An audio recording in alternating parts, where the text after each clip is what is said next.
Friends, നല്ലൊരു ഓശാന ഞായറായിരുന്നു. ഐശ്വര്യമായിട്ട് രാവിലെ പോയി ഒരു കുർബാന കൂടി. കോട്ടയം രൂപതയിൽ സീറോ മലബാർ സഭയുടെ കുർബാനക്രമത്തിൽ തന്നെയാണ് കൂടുതൽ. എറണാകുളത്താണുള്ളത്. എങ്കിലും ഇവിടെ അടുത്ത് തന്നെ ഒരു സീറോ മലബാർ സഭയുടെ ഒരു പള്ളിയുണ്ട്. അവിടെ പോയി നല്ല സുഖമായിട്ട്, കോട്ടയംകാരുടെ പള്ളിയാണ്, അവിടെ പോയി നല്ല ഐശ്വര്യമായിട്ടൊരു കുർബാന കൂടി. ഞാൻ എല്ലാ പള്ളിയിലും പോകും. ഓർത്തഡോക്സ് പള്ളിയിൽ, യാക്കോ പള്ളിയിൽ, അതുപോലെ നമ്മൾ കേരളത്തിൽ പല ഭാഗങ്ങളിലായിട്ടാണ് ഓരോ മാസമൊക്കെ ഓരോ സ്ഥലത്ത് കാണുള്ളൂ വർക്ക് ചെയ്യുന്നത്. അപ്പം അവിടെ അടുത്ത് ഏത് പള്ളിയാണോ ഉള്ളത്, മലങ്കര കത്തോലിക്ക പള്ളിയാണെങ്കിൽ അവിടെ പോകും.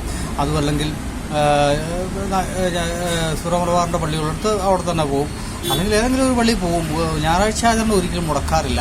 അതെനിക്ക് ഭയങ്കര വലിയ ബുദ്ധിമുട്ടുള്ള കാര്യമാണ്. പക്ഷേ ഞാൻ എറണാകുളത്ത് വന്നു കഴിഞ്ഞാൽ സീറോ മലബാർ സഭയുടെ മറ്റേ എറണാകുളം അങ്കമാലി രൂപതയുടെ പള്ളിയിൽ ഒരിക്കലും പോയില്ല. കാരണം അവിടെ നടക്കപ്പെടുന്ന ആരാധന എന്ന് പറയുന്നത് സാത്താൻ ആരാധനയാണ്. ഒരിക്കലും നമുക്കൊരു മറ്റു രൂപതയിൽ നിന്ന് വരുന്ന ഒരു വ്യക്തികൾക്ക് സാത്താൻ ആരാധനയിൽ പങ്കെടുക്കാൻ പറ്റില്ല. ബാക്കി എല്ലാ പള്ളികളും, അതായത് യാക്കോ പള്ളിയാകട്ടെ, ഓർത്തഡോക്സ് പള്ളിയാകട്ടെ, ഈവൻ പിന്നെ പത്തനംതിട്ട ഡിസ്ട്രിക്റ്റിലൊക്കെ ചില നമ്മുടെ ഇതുണ്ട്, മാർത്തോമ പള്ളിയുണ്ട്, അവിടെ വരെ പോകാറുണ്ട്. പക്ഷേ എങ്കിൽ പോലും ഞാൻ ഈ എറണാകുളത്തെ വർക്കുമായിട്ട് കിട്ടിക്കഴിഞ്ഞ് കഴിഞ്ഞാൽ ഒരിക്കലും ഞാൻ അങ്കമാലി രൂപതയിൽ അല്ലെങ്കിൽ എറണാകുളം രൂപതയുടെ ഒരു പള്ളിയിൽ ഒരു കുർബാന കാണാൻ പോകത്തില്ല. ഒറ്റ പ്രാവശ്യമാണ് ഞാൻ പോയേക്കുന്നത്. വല്ലത്തൊരു കുർബാന കൂടാൻ പോയിട്ട് അതിൻ്റെ കുർബാന വാഴ്വ് എഴുന്നള്ളിക്കുന്ന കണ്ടപ്പോഴത്തേക്കും എനിക്കെന്തോ മനസ്സിലൊരു ഭയങ്കര ഡിസ്പ്രഷൻ എനിക്കുണ്ട്.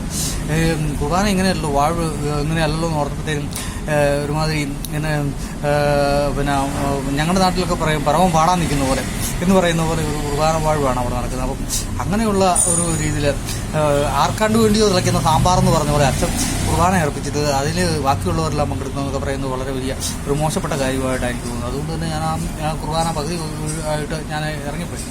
അതുകൊണ്ട് ഇത്തരം സാഹചര്യങ്ങളിലൊക്കെ നമുക്ക് പങ്കെടുക്കാൻ പറ്റുക മറ്റ് സൗകര്യം. അപ്പോൾ ഈ മേഖലകളിൽ ഈ കാലഘട്ടത്തിലൊന്നും ചെയ്യണമെന്ന് എനിക്ക് തോന്നി. അതുകൊണ്ട് ഞാൻ അങ്ങനെ ചെയ്ത് കേട്ടാം. ഏതായാലും വീട്ടിൽ നിന്ന് ഇറങ്ങിയപ്പോൾ തന്നെ ഞാൻ പ്രാർത്ഥിച്ചു, ദൈവമേ എനിക്ക് ഈ പ്രാവശ്യത്തെ കുർബാന, സീറോ മലബാർ കുർബാന തന്നെ ഈ പിന്നെ വിശുദ്ധ ഭാരതി കൂടണമെന്ന് ഞാൻ പ്രാർത്ഥിച്ചിറങ്ങിയത്. പക്ഷേ എൻ്റെ പ്രാർത്ഥന കേട്ടതുപോലെ ഞാൻ ബസ് വന്നിറങ്ങിയപ്പം ആദ്യമേ കണ്ടത് തന്നെ ഒരു സീറോ മലബാർ സഭയുടെ കോട്ടയം രൂപതയുടെ ഒരു പള്ളിയാണ്. ആ പള്ളിയിൽ പോയി ഐശ്വര്യമായിട്ട് കുർബാന കൂടി. രാവിലെ ഓല വാങ്ങിച്ചു, കുരുത്തോല വാങ്ങിച്ചു. എല്ലാവർക്കും നല്ല രീതിയിൽ നല്ലൊരു ആശംസ അർപ്പിക്കുകയാണ്. യുവസനായറിൻ്റെ എല്ലാവിധ ആശംസകളും അർപ്പിക്കുകയാണ്. നിങ്ങളെല്ലാവരും നല്ല രീതിയിൽ ദൈവത്തെ ആരാധിക്കുന്നവരായ ദൈവമക്കളെ, ദൈവത്തെ ആരാധിക്കാൻ പല മാർഗ്ഗങ്ങളുണ്ട്. ആ ദൈവത്തെ ആരാധിക്കാനുള്ള മാർഗ്ഗങ്ങളിലേക്ക് നമ്മൾ കടന്നു വരണമെന്ന് പ്രത്യേകമായിട്ട് അഭ്യർത്ഥിച്ചുകൊണ്ട് ഞാൻ നിർത്തുന്നു. നിങ്ങൾക്കെല്ലാവർക്കും ഒരു നല്ല വിശുദ്ധവരം ആശംസിക്കുന്നു.